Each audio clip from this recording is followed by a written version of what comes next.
Hey, hello and good morning, everybody. Hi, this is me, Darius from Easy Markets, and today's Friday. Ladies and gentlemen, welcome. So, what we're going to do today, we're going to wrap up the week. We'll see what happened this week. So, yes, we'll pick up on a few data sets.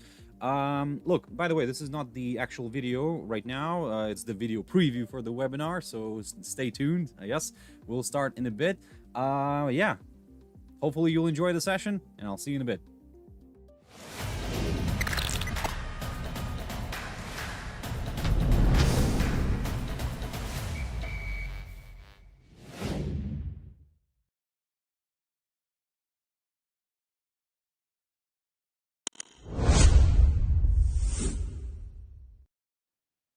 All right, okay. Hello and good morning, everybody. Hi, this is me, that is Anucauskas from Easy Markets, and today is the 16th of August, 2024 still. So yes, ladies and gentlemen, welcome everybody. I hope you're having a wonderful start of Friday. So yes, yesterday we didn't have a session, so I was off, and today we are having a session. So we're gonna dig into the markets. We'll look what's happening. Well, I'll pick up on stuff what happened yesterday, a few data sets here and there. So yes, but before we go any further, as always, let's quickly have a read through our risk disclaimer. So yes, the content we produce does not constitute investment advice or investment recommendations and should not be considered as such. This material should not be taken as an invitation to acquire any financial instrument or product. Look, I'll give you a few seconds to read the rest. I'm not going to disappear anywhere. I'm just going to mute myself for a little bit just to finish off a few things here and there, and we can continue.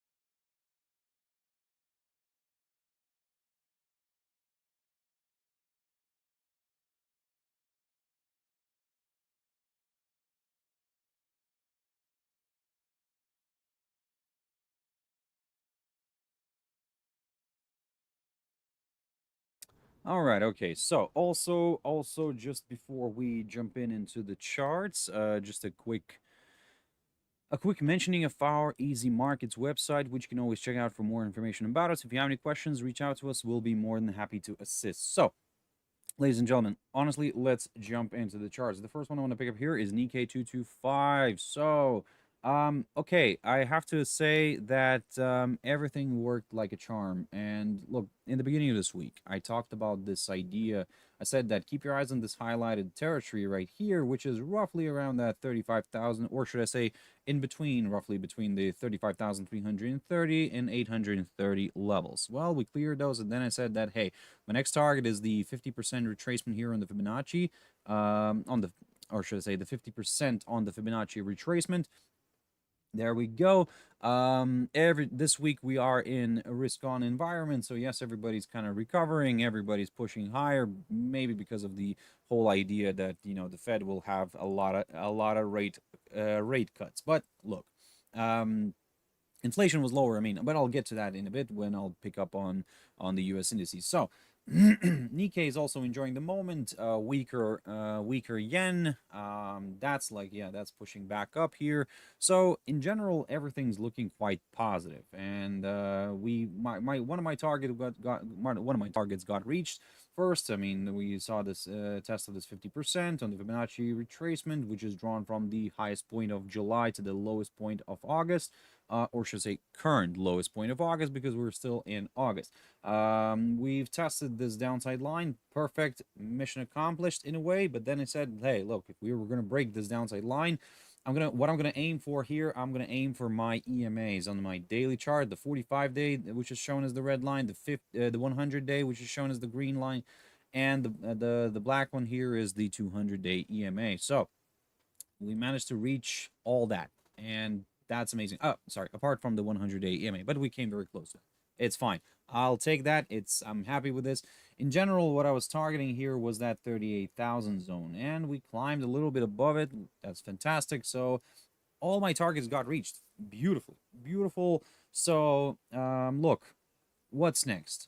Well, at this point, I think that given that we reached the 61.8 as well, by the way, just to let you know, if you don't see it here, it's basically it's a little bit stuck here, and it's hidden here behind these all these lines, because they kind of, this 61.8 coincides nicely with my territory, this highlighted zone, the green. This was one of my main areas that I was watching previously, and I was considering that as a good area of support, which if breaks could open the door to some lower levels. It did work out beautifully. So yes, now at this point, let's put it this way. I'm gonna remove the Fibonacci retracement, so that it would be a little bit out of the way. This highlighted zone, I think it's time for it to retire. Yes, some of these levels, I think that yes, also could be redrawn. I think that yes, that's quite logical here. So look, this target here, the 39,320. By the way, I'm looking at the futures here. If you're wondering why maybe your numbers are a little bit different, you're probably looking at the cash. I'm looking at the futures here, which is, to be honest, it's okay. I mean, it doesn't matter. Still, we're trying to find the the direction. So, long story short, if we do push above all my EMAs, and of course this downside line, which is a little bit on the tentative side, don't get me wrong, it's not really something spectacular here. It's a little bit on the tentative side. So if you draw it this way or that way, that's why I'm not putting too much emphasis on this line, because again, um, it's really subjective. So, somebody might say, but hey, Darius, what about, like, I mean, I'm not gonna draw it this way. Fair enough. That's, like I said, that's your analysis. So I'm sharing I'm sharing with you mine. And like I said, this whole point, the whole point of these webinars is not actually to tell you where to buy or sell. No, we're analyzing the markets, markets together, and yep, we're trying to come to some sort of a conclusion. Bear with me one moment. I need to clear up my throat a little bit. I'll be right back.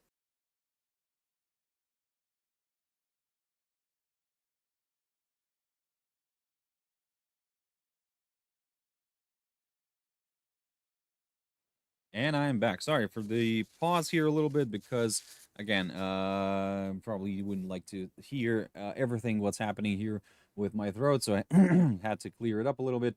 It's a little bit dusty here in the studio, but hey, um, I'll manage for an hour.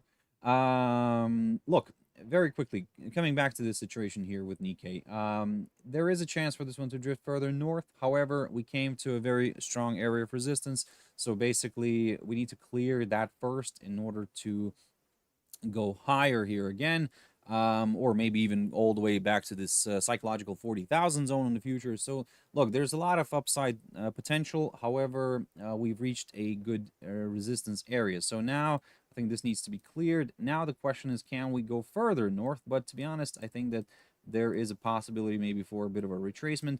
In general, I think that there is a possibility to see some oscillation around these EMAs. So we could see a push higher, then a drift back down. So basically could oscillate a little bit around the EMAs and then maybe go higher again. But again, let's put it this way. I don't have a crystal ball. I only have my leather ball here. I mean, it doesn't always foresee the future, but hey, we're trying to apply logic. And yes, we're trying to kind of position ourselves correctly. So either way, for now, if let's put it this way, if we do push and stay above all the EMAs and this downside line, yes, I'm leaning towards that 39,000 zone, or even towards the psychological 40,000 zone as well. For the downside, to get comfortable with lower levels again, look, I think that a drop back below, and this is where I need to make a few adjustments here, drop back below the 36,743, 50 zone, something like that, around here, basically, not near the lowest point of April of this year. If we do drop back below it, yep, I will consider a move a little bit lower. China 50 very quickly. China 50 pushing back up, yes, probably on the whole general risk on environment, and we came from the technical perspective. We came back to this highlighted zone that I talked about. This was the barrier. This was that area of support that I was looking at before, which is roughly between the 11,750 840 zone. Levels, should I say? So this territory was a good area of support previously. Now I'm looking at it as if it's a good area of resistance.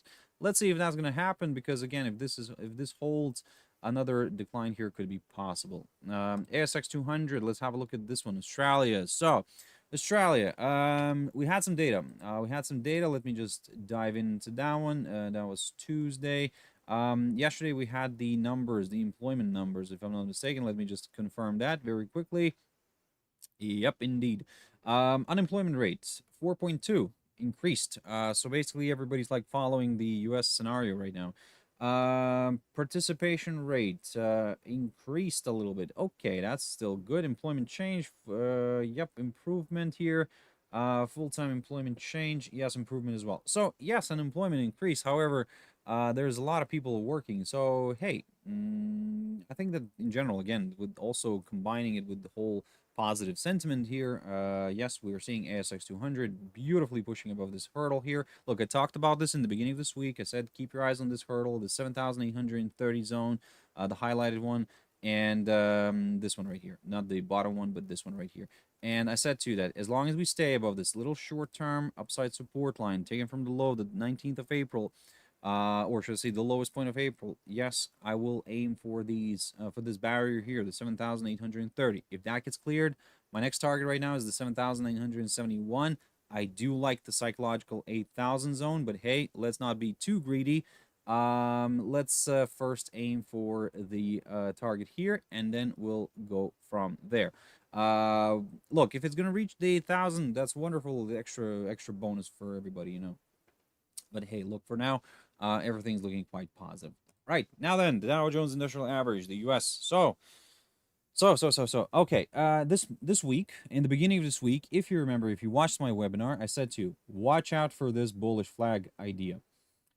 And also, as long as we remain above that 100-day EMA shown here as the green line, then it increases the chances for a further move north. But I said, what did I say to you? I said that keep your eyes on that 39,750 zone right here. That's going to be the gateway. So if we clear it, I'll go higher. I'll go initially towards that 40,000 zone, and then I'll take it from there.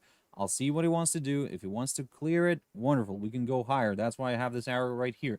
If we don't want to clear it, if we stay around here or we struggle, we see like the index failing to move through this area, then this scenario could happen. And there we go. We drifted nicely to the upside. We cleared this 40,000 zone, and now basically we are approaching this downside line again, taken from the high of the 18th of July, or in other words, the highest point of July, or in other words, the current all-time high. Look, are we going to create a new all-time high? I'm not going to rush into this yet. I will just stick to my downside line towards, and I'll aim for my 41,000 zone on the futures. Now, this is the target that I'm going to aim for. If we clear it, then yes, wonderful. Let me just recycle one of these arrows here, and I'll do it here. Always recycle, ladies and gentlemen. There's a hidden message for you there. Look, if we clear this downside line and we clear the 41,000 zone, then yes, wonderful. More buyers here could join in. Look, this level here, I just have it. It's not really that much significant. It's just that I've marked the 41,000 area. So this is what I have here. But to be honest, I think that we need to look at some new levels here, like the 41,425 zone here, and then so on and so on. We're getting this positivity mainly because of the data that we're getting this week. And let me just jump into the US on its own. So we had quite a busy week starting from Tuesday. And on Monday, I told you, Tuesday, Wednesday, Thursday, these are the 3 days. The rest are going to be like probably crap or something. I don't know. But these 2 days are, you know, if you're looking for volatility, then yeah, those are the ones. Why Tuesday? PPIs. We got the PPIs. That came out on the lower side. The core and the headline. Then we got on Wednesday, the big day was the CPI, Consumer Price Index. That came out on the lower side as well. A little bit on the lower side. Not much. But hey, still, the forecast was at 3%. The previous number was 3. Came out at 2.9. So basically, the market is loving this idea. Why? Because loving this moment with the lower CPI, because it's kind of pushing the Fed towards a towards remaining with the cuts here, you know. And look, I would say it this way: if at the moment right now, what should I say? Wait, let me gather all my thoughts in my head because I have a lot to say. So let's start off from the beginning. September meeting. Previously, we had this. We had two cuts, expected two cuts. Now, wait. Let me just jump into December. What's happening here? Okay. So yeah, we were expecting two cuts in September. Where is it like this? Okay, there we go. But now we are expecting only one cut again. So, look, for now, I would say this way that for now, it's really interesting to watch because I by the way, I talked about this idea as well on Wednesday. I released a separate video on the CPI, so you can watch that on our Easy Markets channel. But basically, what I was saying that if the inflation comes out lower, then basically then the Fed could remain with the cuts in a way, yes. But now, I mean, looking at this picture, it seems like yes, the amount of cuts there it's falling for September because previously there were two cuts expected. Now it's one cut, and in my opinion, that this is because we're seeing some positive action in the stock market, and basically you don't need to support the stock market, again, and it's kind of a little bit of an opposite moment that's happening here. It's if inflation would come out higher, then we could see this actually as well dropping in terms of the amount of cuts by the end of this year. At the moment, we're seeing it at four cuts. But look, I think that in this case, it's like if we get lower number, you get a lower number. It also and the stock market is rallying, then you don't need that many cuts, and you don't need the four cuts by the end of this year. The whole idea with the four and five cuts previously, is just because the stock market was selling off, and you needed to boost somehow the stock market. And I mentioned this last week as well, that this whole idea with the cutting rates, let's say having five cuts by the end of this year, was mainly because you needed to kind of throw out a headline there that you're ready to jump in and blah blah blah. And this is and it seems like it was enough. It seems that it was enough, and the stock market did recover on these kind of hopes that we're gonna get five cuts, and now we can slow it down a little bit, right? Now we can just drop it to four, and we're gonna keep it right now. But I don't think that they're gonna do four cuts. I don't think that that's crazy.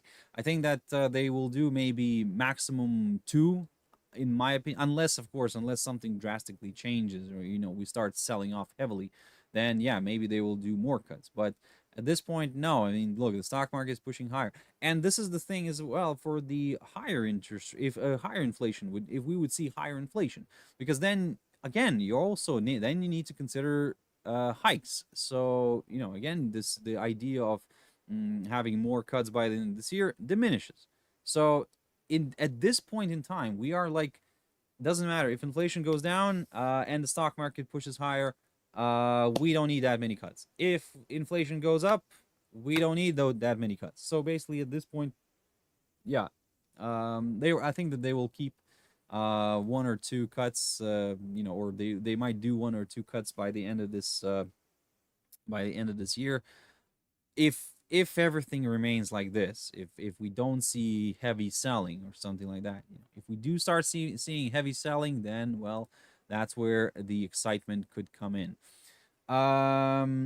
So from the technical perspective, yes, I'm leaning towards the upside here a little bit more. Everything is working like a charm. So let's see if we can reach my 41,000 zone on the futures. The S&P 500, beautiful. I mean, okay, Fibonacci retracement. It worked. All this worked beautifully. This downside line worked beautifully. So hey, I think we can chill. I think we can chill. We had a good run. A few adjustments. I'm making a few adjustments as we speak because some of these levels no longer needed. Yep.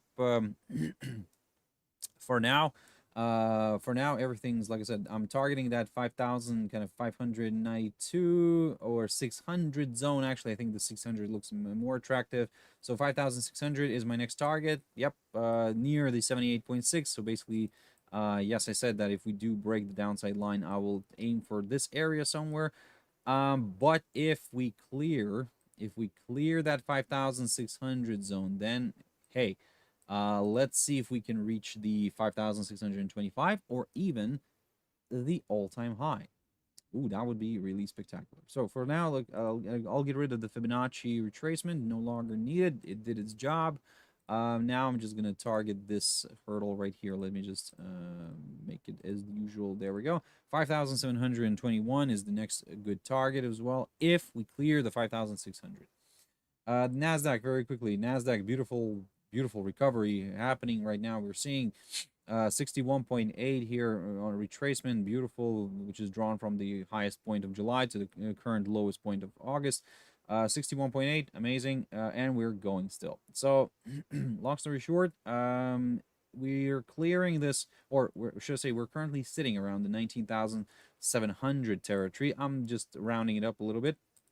If we push and further above it, my next target is the 78.6 here on the Fibonacci retracement. So that's going to be roughly around the 20,200 zone-ish, and then we'll take it from there.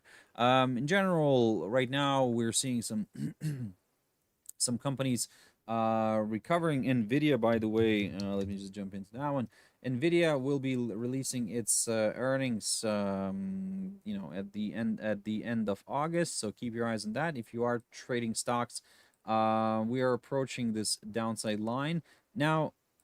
Some of you, oh, you know what? Let me just clear up the chart. I think it's getting messy a little bit. I'll just bring back the same lines again. So look, we're getting closer to this downside line, and yep, it's something that I'm going to be watching here. If we do clear, let me just, where's that arrow? If we do clear this downside line, and of course, yes, I will go for some higher levels. I will go for the current all-time high, but after, well, this is the current all-time high. Of course, after the stock split, it changed here, but hey, it's the equivalent here. So 140, around 140 zone is the current all-time high. So if we clear that, then yes, of course, great, wonderful, even more buyers could join in. But let's go step by step on this one. And again, also, I don't want to say anything, but look, the earnings are coming out at the end of August. I hope it's not buy the rumor, sell the news thing. You know, if Nvidia suddenly, okay, it might it will show probably good results, but if let's say there is a slight chance that they're not gonna show what everybody's expecting, that could bring the stock down, and this is where we could see maybe Nasdaq actually drifting nicely to the downside. Let's jump into the German index DAX. So yes, look, I'm not going to spend too much time on this as well because everything's working out nicely. Let me just put Eurozone and Germany on this here. Where's that? Germany, Europe, Germany. There we go. So look, we had some numbers from Germany and Eurozone. ZEV economic sentiment. So in the European Union, that diminished significantly. In Germany, also the same story, dropped significantly. Then employment, we had some estimates, GDP estimates here from the Eurozone on Wednesday. Yep, kind of the same as previous as forecasted, and kind of that's it. Thursday was quiet day. Today we have the balance trade balance, so not much. So basically, it's more reactive to what's happening in the U.S. Right now. So yes, the German DAX, we're seeing this kind of, it's following the footsteps of all U.S. indices, and so far so good, to be honest, because look, from the technical perspective, I said that if we do pop above this 17,900 zone, my next target is the 18,220 tick, and maybe this downside line. Well, not tick yet, but hopefully we will reach that. So at the moment, I'm targeting that. If we clear the downside line, amazing. We could go for that maybe all-time high again. But let's not rush into things. Let's go slowly, step by step. The FTSE 100. So, mission accomplished. Honestly, I'm really, really happy about this. Why? Because look at this. That downside line. I was talking about this one. This one's drawn from the highest point of May. It was a tentative line. Now we got to respect it. Amazing. So, oh, sorry, my voice is going down again. We're getting way too excited. Look, we reached the downside line. Amazing. Great. What's next? Next, I think it's a little bit of a, it's time for a bit of a retracement, maybe. Well, hopefully, because what I would like to see right now here is, let's say, a drift back down, maybe a test of the 45-day EMA here shown as the red line, a rebound from it, and a push higher again. Of course, the market doesn't always do what I want, what I'm asking it to do. So let's not forget that there is potential for a breakout. But I'm just gonna add extra little how to say it, extra little criteria for further upside. Not only that I need to see a break of this downside line, but also a push above the 8,410 zone, and I need to see the body of the daily candle staying above that area in order for me to start aiming for this 8,489 zone or 8,500 level, which I'm still liking, but I'm not getting. So yeah, I'm gonna aim for that. Let's see how this is gonna play out. And the final index here right now, the dollar index, beautiful rebound, amazing. Yesterday we had some good data. Where's that data from? Yes, retail sales came out yesterday, not bad. Let me just find those. There we go. Retail sales 1%, forecasted plus 0.3. Year on year, also not bad as well. So the only problem was the industrial industrial production year on year dropped significantly, and month on month also dropped. So that's not really good. We're seeing a bit of positivity still. So I think that the retail sales are still something that we're watching carefully. Look, either way, for me at this point, I think that I'm gonna stick to my game plan, and while we remain in between these two trend lines, I'm not touching this one. I'm just observing the price action and waiting for a clearance. So if we do clear this downside line, I will go a little bit higher towards maybe that 103.34 zone. And if that gets cleared, yes, certainly further upside here is possible.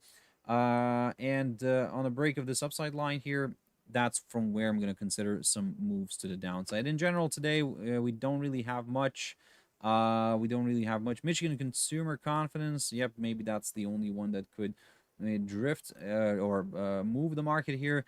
Building permits, housing starts, ish. You know, maybe let's see if the market doesn't have anything to feed on, maybe they will feed on this.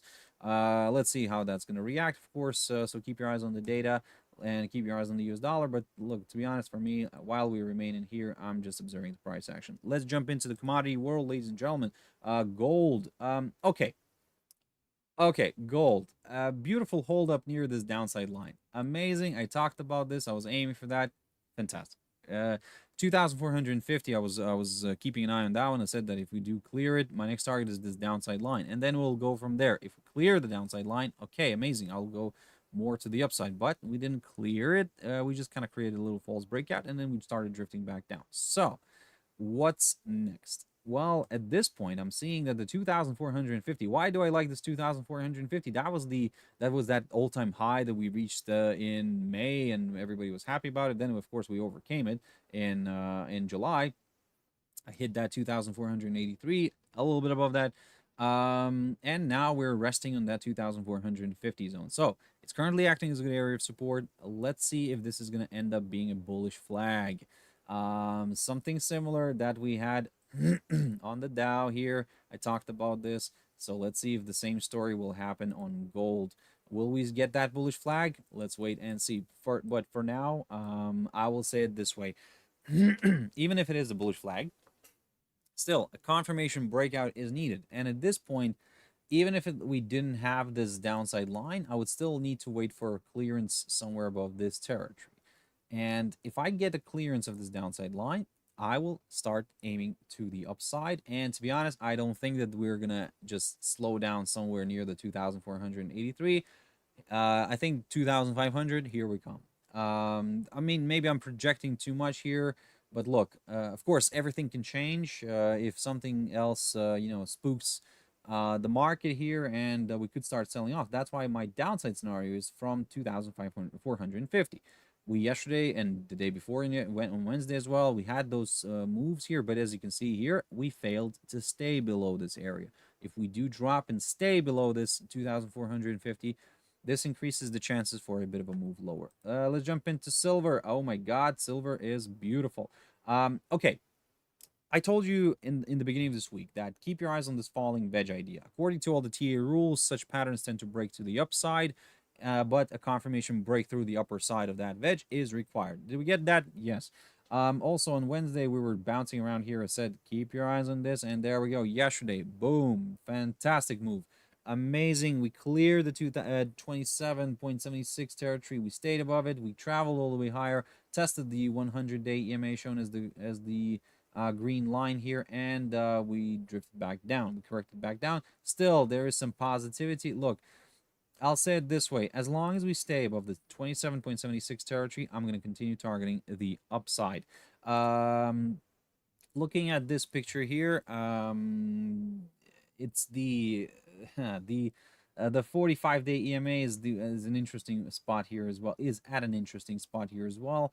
Look, I have this 28.65 zone right here ish. That's the low of the June, the 13th of June, near the lowest point of June. So the lowest point of June is around here. So basically, let me just, you know what? I think that we can grab this highlighted zone and we can drag it right there. So I think that that makes sense, a little bit more sense. So I think that this is a key important area of resistance. I think that what we need to do here is draw it this way.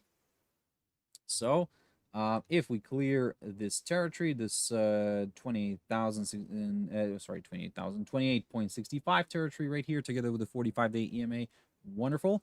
I will go more to the upside. I do have a bunch of areas of resistance. I apologize for the lines here, but every single line for me at this point is valid. Jumping into oil very quickly. So yes, beautiful move here on oil. Look, initially we rallied here. I said keep your eyes on that 80.10 zone. For me, the $80 mark is quite crucial. If we do clear that $80 mark, or 80.1, then yes, I'm going to go for a larger move to the upside here, a larger correction to the upside, because let's not forget, we're still below this downside line taken from the high of the 12th of April. Look, for now, I would like to see here a kind of, let's say, a further decline. Why? Because as long as we stay below all my EMAs, I'm leaning towards the downside. We had a good run. We tested that $80 mark. Let's see now if we can remain below it.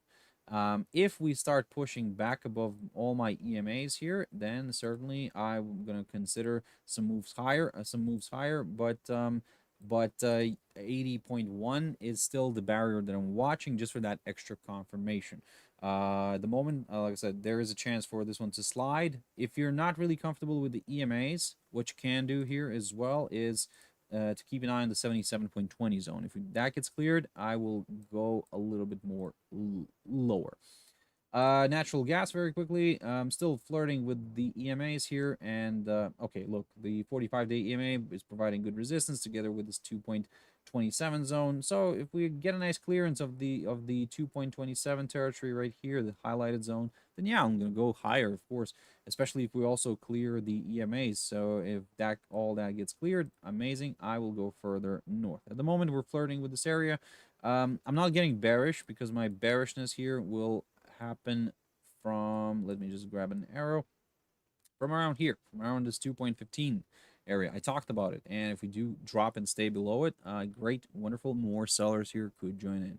Let's jump into the crypto world, ladies and gentlemen. Bitcoin, so it slid yesterday. Let me just pick up on a piece of again, I'm trying to figure out like why the hell it dropped. I mean, there's probably, most likely, there are several opinions. I think that maybe everybody jumped into the stocks, into riskier assets, and I think that maybe Bitcoin, given that Bitcoin right now is seen somewhat of a like a safe haven ish. I don't want to, I wouldn't like to use that on the cryptos, but yeah, people, when they don't know where to jump into, they jump into crypto. At the moment, the stock market is doing well, and maybe that's why Yeah, maybe that's why we sold off. Then there's other news that let me just read out the quote. The catalyst for the sell-off was German government entity moving to begin selling the first of its 50,000 bitcoins, which had been seized as part of the criminal probe. Ah, right, okay. So that's probably also kind of happening here, and that's why it was also having its effect. So German government's selling off around 50,000 bitcoins. I mean, wow. So we're releasing a lot of bitcoins into the market. Okay, supply, of course, supply demand issue. Look, from the technical perspective, I talked about this idea of a bullish flag, but what I said to you that this is actually a good example.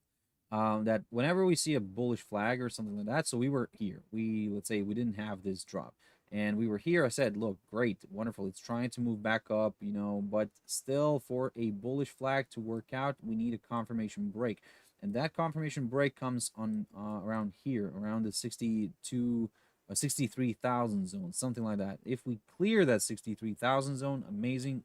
Probably more buyers here could join in, but at the moment, you see, this is what you need to wait for all the time. So you need to, the same story is with the Dow here. When I said that, like, wait for that confirmation break, because you don't know. Because look, at this point, it was drifting lower. I mean, people were probably thinking, oh, that's it. This bullish flag is not going to work out. We're once again dropping below the 100-day EMA and blah blah blah. We're dropping below the low of yesterday. Oh my God, panic mode. But no, it reverses back up and then clears the barrier. So this is what this is what I keep on saying. So wait for that barrier to get cleared. At this point here, the 63,000 is the one to watch. We're drifting lower. I said to you that if we do fall below the 58,900 zone, somewhere around here, then maybe a move back down here could be possible towards the 56.5 tick, and then maybe towards the lower side of the falling channel, because don't forget that we're still in the falling channel pattern. So we could still end up drifting lower here, testing the lower side of it, and then maybe rebounding from here. So that's why, look, for now, I will say it this way. As long as we stay below all the EMAs on my daily chart here, because right now the 200 is here, the 45 days here, and the 100 days here. If we continue to trade below that, I'm leaning towards the lower side of this channel, this falling channel. Bitcoin Cash, again, the 330 zone is doing a very nice job. I can see here. Look, also bullish flag, amazing, could be nice. Let's see if that's gonna work out or not. With the bullish flag, look, I do prefer to wait for a push above the 372 territory, somewhere around here.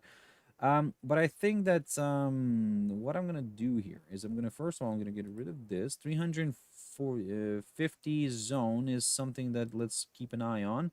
I'm gonna raise it a little bit here, 350 zone. So keep your eyes on that. If we do clear that 350 zone, amazing. I will go a little bit higher. I'll target that 372, and then we'll take it from there. My next target will be the downside line, and then yes, maybe we'll break this and we'll go higher. But at this point, look, of course, it's very tempting. The bullish flag. Let's see if that's going to work out or not. But if we start falling and we stay below the 330 zone, I'm leaning towards the downside a little bit here. Ethereum, again, similar story, the same analysis. If you haven't watched my analysis previously on the crypto, not yesterday, on Wednesday, I talked about this. So, ideally, of course, yes, a rebound from here, push higher, break out through the 2,800 zone, and great, wonderful, life is good again. But let's not rush into things. Let's keep an eye on that 2,800 zone if that's the one that I'm going to be looking at. Yes, this here is very tempting, but like I said, I don't want to rush. And for this one, actually, I would prefer a drop below the 2,355 in order to go lower. So even if we do drop below the 2,555 right here, where we're currently sitting at, yes, there is a chance for a drift lower, but then I don't know if we're going to break below this. It's going to be tricky. So it's up to you, ladies and gentlemen. My bearishness, I'm going to become more bearish if we do drop below the 2,355 right there. Litecoin, very quickly, Litecoin pushing nicely to the upside. So, hey, what can I say? This one's moving nicely towards that 67 zone. Litecoin, yep, very attractive. In general, mission accomplished, because I was talking about this is where the bullish flag works out nicely. So the 62 zone, I said that keep your eyes on this. On the beginning of this week, on Monday, I said, keep your eyes on this barrier. If that gets cleared, wonderful, I'll go higher. There we go. There we go. We're now approaching the 67 zone together with this 45-day EMA. Let's see if we can clear it. And if we can, then I'll go for this. Okay. This downside line is a little bit kind of, I'm trying to see something where it's not, and I admit that maybe it's it should be something around here, but either way, I think this one is good as well. So this one's taken from the high of the 21st of May. So yes, let's aim for that one first, and then we'll go from there. Dogecoin, there we go, a bit of a roller coaster ride here, and we are trying to make our way back up here. So we're pushing back up. We're trying to form something of a bullish flag as well. Let's see if we can, if we can go higher here. I'm keeping an eye on this 0.1081 zone. I think that's a good area of resistance. If that gets cleared, I think that yes, this could open the door to some higher levels, but at least towards this downside line taken from the high of the 28th of March. Solana, something that I'm looking at as well here. We're still we're still kind of sitting above the 200-day EMA.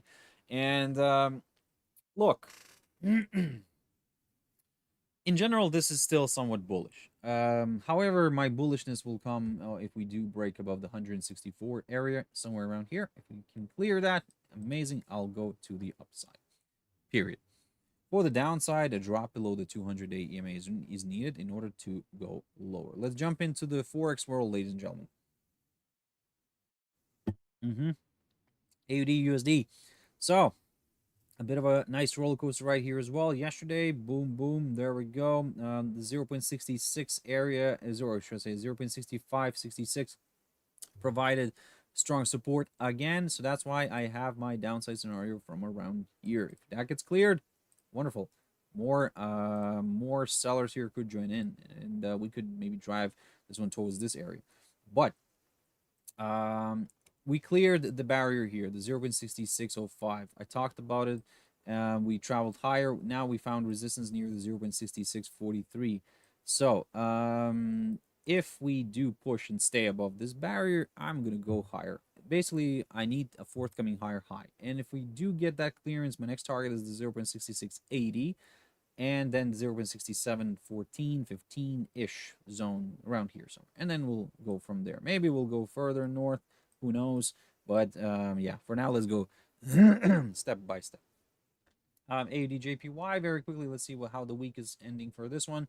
Positive, yep, of course, the market indices are rising. And look, this is a risk-on, risk-off monitor here, AUD JPY. So the stock market goes up, this one goes up as well. Weaker Japanese yen, more stronger risky currency like Australian dollar and New Zealand dollar. And there we go. We're reaching that 50%, or at least trying to reach that 50%. Let's see if we can reach it. That's my target. And then after that, I'm going to go for my EMAs. AUD CAD, yes, pushing higher. And let's see if we can clear this little hurdle here. This 0.9106. Look, previously I just said that keep your eyes on the EMAs. If we do push and stay above those, I'm leaning further north. Now at this point, I'm adding a level. And this 0.9106 is something that I'm watching. If that gets cleared, I will go towards this little territory right there, the 0.9173, 74 zone, and then we'll go from there. NZD USD. So after a beautiful roller coaster ride here, I mean, look, this event here, that was the RBNZ interest rate decision. Let me just put that on here. So that that happened on Wednesday. There we go. We had a surprise cut. So that's interesting. That's great. This is what I actually, by the way, said to you before the event, that it will be very interesting to see if we get that cut, because you can check out the Tuesday's webinar, because look, their inflation is a little bit too high, and if they will need to go and hike again at some point. No, sorry, not too high. The inflation is okay. Inflation has been dropping. It's getting closer to their target. The only thing is that if suddenly that starts picking up again, that could that could shake up the market. Just bear with me one moment.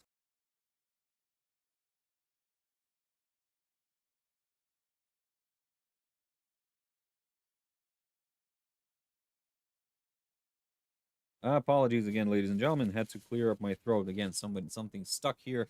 So coming back to the RBNZ. Look, as I said to you, that their inflation is okay. It's dropping. However, look, at some point, everybody understands what comes down must come up. What comes up must come down, right? In this case, what comes down must come up at some point. So they're afraid that if it's going to start ticking back up, and look, they look at inflation quarterly, then they might not have much room for maneuverability in terms of interest rates. So if they would need to go and hike, I mean, they were then at 5.5. Then what they would do 5.75. That could bring the stock market down, in there on their side. And yeah, that would be not very friendly for the stock market. So uh, they went for a surprise cut, which is logical. I was kind of expecting this as well. So hey, amazing. I think that maybe another cut could be possible. But from the technical perspective on this one, and look, I'll say it this way that for now, um, if you're looking for some lower levels, then I think at this point a drop below this low, the current lowest point of this week near the 0.5975, a drop below that could open the door to some lower levels. In terms of the upside, I would like to see a break of this downside line again. Now I know this is we already had that violation, but on a weekly chart, we're getting just a false breakout. That's it.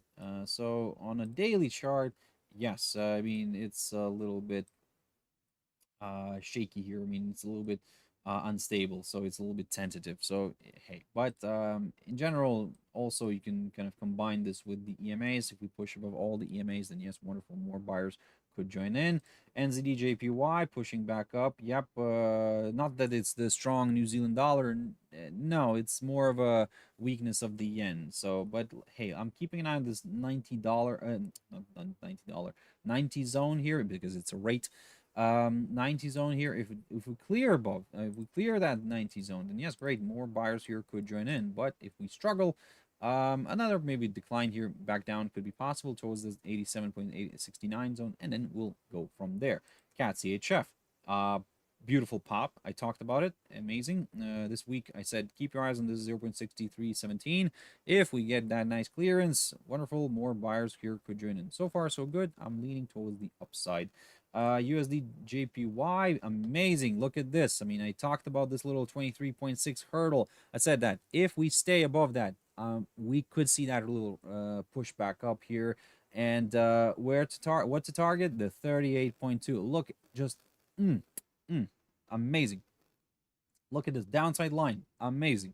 Now the question is, what's gonna happen next? Let's see if we can clear this 38.2. And if we clear it, the 151 is the next target. Not the I mean, the 50% is also a good target. Oh, excuse me. But first, let's aim for the 151.06. That was a good area of support previously. Then maybe let's see if it's going to act as a good area of resistance. But if that gets cleared, yes, of course, the 50% is the next target. It's also in combination with the lowest point of May of 2024. So yes, a good potential target here as well, around the 151.90 zone. Let's keep that in mind. By the way, let me just put my Fibonacci. Don't see the levels. Not right, left. There we go. That's the one. There we go. 151.8090. That's a good target to aim for. US dollar against the Canadian dollar, seeing a little bit of how to say it, sideways activity. We're stuck in between the EMAs here. So to be honest, I don't like it. That's why I had my downside scenario from this 100-day EMA. If we do drop and stay below it, I'm gonna go lower. For the upside, well, yeah, we can actually keep an eye on the 45-day EMA shown as the red line, and yep, then I'll target this downside line. Yep, I'll target this downside line taken from the high of the 1st of November, or should I say the highest point of November of 2023. Yeah, this downside line is a little bit tentative. I mean, it's ish, but let's see if it's going to provide something. Yeah, GBP and ZD. Beautiful pop. I said to you this week that if we do break above this upside line. I will go higher. My next target will be the 2.15 zone. Boom. Tick. Amazing. What's next? Now we're seeing a bit of a retracement. Oh, it's confirming the theory that I keep on saying, keep on mentioning. Whenever we break a trend line, we tend to revisit it from the other side. And in this case, it was an upside line. We're revisiting it from the from above. Now the question is, can we see a rebound? But to be honest, I'll aim for some higher levels. Let me get rid of this. I'll aim for some higher levels if we do break above the 2.15 zone. If we do that, yes, my next target is the 2.1569, 67 here, actually marked by the highest point of August of 2023, or maybe even higher levels. For the downside, what I would like to see here is a drop below the 45-day EMA. Not only a drop below this upside line, but a drop below the 45-day EMA, and then we can consider some moves lower. GBP USD. Pushing higher, and yes, amazing, beautiful rebound. Everything's working like a charm. I said that if we do stay above the 45-day EMA, consider a move back up here. Boom. 1.2888, amazing. Let's see if we can clear this, and if we can, my next target is the psychological 130 zone, and then if that gets cleared, the current highest point of this year. Yep, near the 1.3045. Euro JPY, beautiful move here. Okay, everything's wait, I think I excluded Euro JPY. Anyway, I just wanted to say that this is working out nicely. 38.2. We cleared it. I said to you before that, look, if we stay above the 23.6, my next target is the 38.2. Tick. If we clear the 38.2, my next target is the 50% on the Fibonacci retracement here, which I need to fix again. Because I don't see the numbers here. I mean, this is what I need. I need these. 165. I think it's a good number, a good target. Coincides with the 200-day EMA. Let's see if we can reach that. Euro NZD very quickly. So a bit of a roller coaster ride, and to be honest, not really working out. So this is, I have to admit that this is not really working out. This is not. I have to, like I said, I'm admitting that this is terrible. Let's fix it. In that case, if this because what I was saying before, if we do climb and stay above this 1.8324 zone, I'm leaning a little bit more towards the upside, but then it started drifting back down, so it's a little bit of a mess. So what I'm going to do here is I'm going to keep an eye on this little inside swing high here of the 11th of August, and this 1.8222. I think that's a good area. If we do rebound from this right now, then yes, wonderful. I will go back to the upside, and I'll go towards that 1.8462 zone, which is the highest point of August of 2023, or should I say the highest point of 2023 in general. Good target, good level. We can actually grab this highlighted territory and use it right there. I think that makes sense. So this is a good target. Yes, we overshot it a few times in August, in the beginning of August, but let's aim. Let's keep that in mind for now. I think this is a good target. Let's aim for it. If we clear it and we stay above it, then yes, wonderful. More buyers could join in. For the downside on this one, well, to be honest, a drop below the 1.8074. That's what I need in order to go lower. I do have a problem with the downside line here. But hey, maybe it's gonna be not gonna work anymore. So actually, you know what? Let's get rid of it. And this is what I'm gonna do. A drop below the this hurdle here could open the door to some lower levels. And finally, Euro USD. So after we tested the psychological 110 zone, we traveled a little bit further north. We almost hit the 1.10.5 zone, and we started drifting back down. So the thing is that we still remain above the broken trend line, and this is confirming that idea. Whenever we break a trend line, we tend to revisit it from the other side, and this is what I'm currently expecting. If we continue to trade above this downside line, I'm going to consider something like this. If we start falling back below the downside line here, well, this is where we could actually see a bit of a move to the downside. So that's it, ladies and gentlemen. That's it. I'll have to wrap it up here. Look, thank you very much. Thank you very much for watching and listening. I really appreciate that. I hope you enjoyed the session. I tried to keep it quick. This was a quick wrap up for this week. Look, join me next week on Monday, 6 o'clock GMT time. Also next week on Thursday, I'll have my guest here, which is going to be a regular. Who's going to be a regular, not which. Who's going to be a regular, Christian de la Frate. So, yes, Fiat Kid, have a great, oh, I just saw the comment here. Thank you very much. Have a beautiful weekend as well. In general, everybody have a beautiful weekend. Join me on Monday, 6 o'clock GMT time for another week of trading. Another week of trading. So yes, let's see. We'll see what the market has prepared for us then. So hey, happy weekend. If you are trading today, stay safe. Have your stop losses in place. Risk only what you can afford to lose. Don't overtrade, and everything will be fine. I'll see you on Monday. Bye bye.